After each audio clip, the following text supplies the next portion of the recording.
이거는 가능성이 없어서 개발을 안 한다는 게 논리가 맞지 않지 않느냐. 문제가 매우 복잡해졌습니다, 사실. 최광국 가문진수 최광국. 자, 제7광구 두 번째 시간입니다. 오늘은 그 일본의 논리가 왜 좀 맞지 않는 건지, 일본이 경제성이 없어서 7광구 개발을 안 하겠다 이렇게 해서 철수했다고 했잖아요. 그게 왜 안 맞는 건지 한번 좀 얘기를 해보겠습니다. 일본이 처음에는 노다지인 줄 알았는데 80년대 조금 알아보니까는 이게 경제성이 없더라라고 한 말이 맞을 수도 있습니다. 하나 시추공 뚫는데 한 500억 원 정도 들어간다고 하거든요. 당연히 신중할 수밖에 없겠죠. 그런데 석유라는 게 일단 밥 공기가 있어야 됩니다. 큰, 그러니까 움푹 들어간 분지라고 하죠. 분지 지형이 크게 있어서 여기에 물고기도 죽어서 쌓이고 오징어도 죽고 조개도 죽고 해초도 죽고 여러 가지 바다 생물들이 여기 차곡차곡 쌓여서 흙으로 또 덮이고 한 5억 년 동안을 숙성이 되면은 석유가 이제 되는 거죠. 실제로 여기 보면은 7광구 바로 옆에 여기 중국 유전들이 꽤 많이 있습니다. 실제로 지금도. 여기 한 7광구 바로 옆쪽에 한 4개 정도가 중국 유전이 지금 가동 중이거든요. 여기는 석유를 갖다가 상하이 쪽으로 해저 파이프라인으로 다 보내서 여기서 이제 다시 중국 전역으로 이송한다고 하거든요. 이 정도 시설을 갖다가 돈 들여서 하는 거 보면은 나오는 양이 꽤 되는구나라는 걸 미루어 짐작할 수 있죠. 4개 유전이 실제로 중국 유전이 가동되고 있습니다. 그렇기 때문에 이제 JDG가 가능성이 있다. 분지가 실제로 어떻게 되어 있는 건지 과학적으로 이렇게 만든 지도가 있다고 해요. 석유공사에서 한번 보여주길래 한번 갖고 왔거든요. 좀 복잡하긴 합니다. 이거거든요. JDG가 여기 있고 그 다음에 분지가 바로 여기입니다. 요 빨간 선으로 친 여기가 가장 깊은 분지를 표현하는 거예요. 중국의 유전들이 그래서 여기 좀 가운데 여기 이제 하나 있고 여기 이렇게 중국의 유전들이 쭉 있습니다. 그런데 이 분지를 보면은 이 JDG 안쪽으로 이렇게 들어와 있거든요. 다 같은 시기에 물고기 죽고 오징어 죽어서 만든 석유 분지가 JDG까지도 같이 다 연결이 되어 있다는 거거든요. 일부가 들어와 있다는 거거든요. 그러니까 JDG가 가능성이 있다는 거죠. 그런데 중국이 좀 욕심을 부렸어요. 아까 여기 중국에 4개의 유전 있는 거 이것만 계속 뽑아내면은 뭐 괜찮았는데 중국이 2005년에 롱징이라는 또 다른 유전을 개발을 합니다. 그게 위치가 어디냐면은 JD에서 서쪽으로 한 10km 정도 떨어진 지역에 시추공을 박았거든요. 그리고 여기서 가스가 나왔습니다. 원래 지도로 가면은 롱징이 어디냐면은 여기 있었거든요. 일본에서 브레이크를 건 거예요.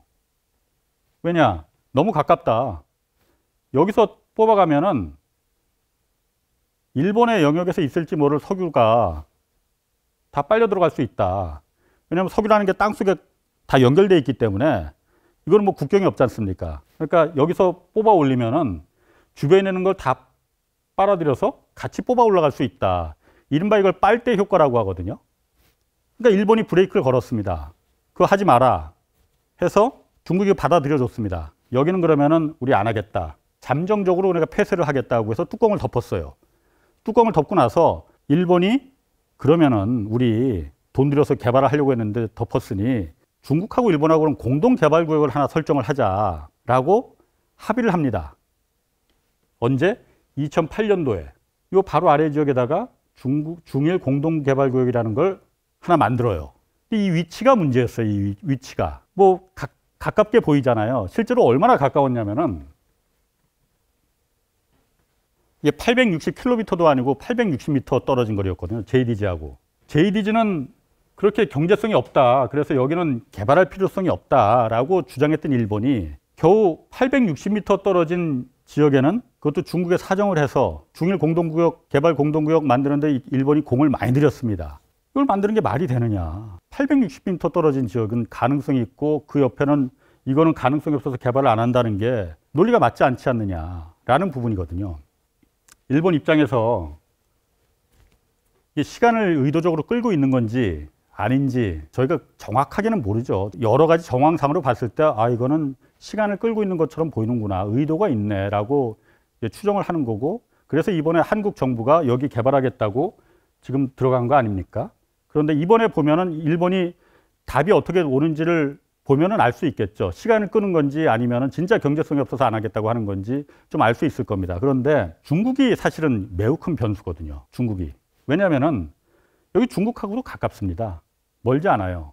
그리고 말한 대로 중국하고도 다 한 덩어리로 연결돼 있거든요. 한국이 한 덩어리로 연결돼 있는 것처럼 일본만 이게 끊어놔서 이제 그 일본 땅이 아닌 거지. 옛날에 국제법상으로. 중국도 여기 주장할 수 있는 권리가 충분히 되거든요. 실제로 1978년도에 여기가 공동개발구역으로 조약을 맺을 때 그때 중국이 그때는 이제 중국이 하는 중공이었죠. 중공이 그때는 국제적인 뭐 어떤 영향력도 별로 없었고 힘도 그렇게 지금처럼 강하지 않았으니 한일 양국이 이걸 조약을 맺는데 반발은 했지만은 그냥 지켜봤습니다. 중국이 계속 석유 개발을 이쪽에 석유 유전을 계속 개발하지만은 이 선을 절대 넘어오지는 않습니다. 왜냐? 어쨌든 이게 국제적인 합법적으로 맺은 한국과 일본의 국제적인 지대거든요. 공동개발 구역이거든요. 국제법상의 보호를 받는 구역이거든요. 여기를 넘어가는 거는 중국 입장에서 굉장히 부담스러울 겁니다. 그런데 만약에 2028년이 돼서 조약이 끝난다. 그리고 여기가 다 없어진다. 그럼 무주공산이 되는 거 아닙니까? 이렇게 됐을 경우에 중국은 어떻게 하겠느냐? 중국은 분명히 들어올 겁니다. 이건 제 의견이 아니고 많은 전문가들이 공통된 의견이 중국은 이걸 반드시 여기 들어온다. 반드시 들어올 거다. 지금까지는 이 어쨌든 국제적인 라인이 있기 때문에 못 들어오는 거였었지. 없어지면 2028년도에는 분명히 들어온다. 그리고 그걸 지금 준비하고 있을 거다라고 보는 거거든요. 문제가 매우 복잡해졌습니다, 사실. 그런데 저희가 가장 우려하는 시나리오는 뭐냐면 말이죠. 8년 뒤에 조약이 종료되면은 일본으로서는 한국에는 어쨌든 국제법상으로도 그렇고 한국으로서는 그냥 국제법으로 이거 가서 조약을 종료시키자 할 수 있을 것 같습니다. 그런데 중국은 버겁거든요. 일본 입장에서도. 그렇기 때문에 한국은 배제하고 일본과 중국이 여기를 전체를 공동개발 합의를 하는 거 아닐까. 일본 입장에서는 여기를 갖다가 한중일 3등분해서 3분의 1씩 나누는 것보다는 한국은 배제하고 중국하고만 해서 2분의 1로 반반씩 중국하고 나누자라는 게 일본의 국익으로 봐서는 더 득이 된다라고 생각할 수 있을 거 아닙니까? 이 시나리오 준비해야 된다고 봅니다. 그러면은 우리가 방법이 뭐가 있겠느냐? 일단 지금 매우 잘했습니다. 한국 정부가 지금에서라도 더 이상 허송세월하지 않고 여기 우리 들어가겠다라고 선언한 거 마지막 아마 시도가 될 거예요. 이건 매우 잘한 겁니다. 그런데 일본이 거부했을 때 어떻게 해야 되겠느냐?